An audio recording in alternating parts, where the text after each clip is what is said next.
Iniutos ni Pangulong Ferdinand Bongbong Marcos Jr. ang pagbigay ng 145 billion pesos para sa konstruksyon ng Central Mindanao High School Highway.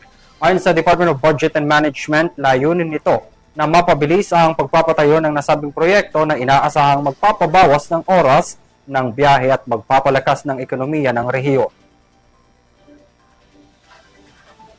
Sa ilalim na inilabas ng Forward Obligation Authority, tiniyak ng pamahalaan ng tuloy-tuloy na pondo para sa proyekto mula 2026 hanggang 2034 upang maiwasan ang pagkaantala at masiguro ang agarang implementasyon nito. Kapag natapos, inaasahang mababawasan ang travel time sa pagitan ng Cagayan de Oro at Malaybay mula 6 na oras hanggang 3 oras na lamang. Magbibigay ng mas mabilis at mas episyenteng transportation ng mga tao at kalakal.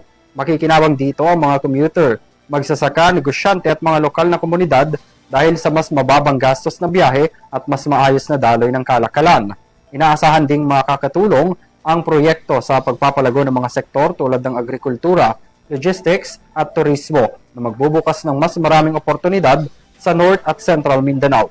Giit ng ahensya, ang hakbang na ito ay bahagi ng mas pinaigting na pagtutok ng pamahalaan sa mga proyektong pang-infrastruktura na direktiba na direktang makikinabang ang mga Pilipino at magpapabilis sa pag-unlad ng bansa.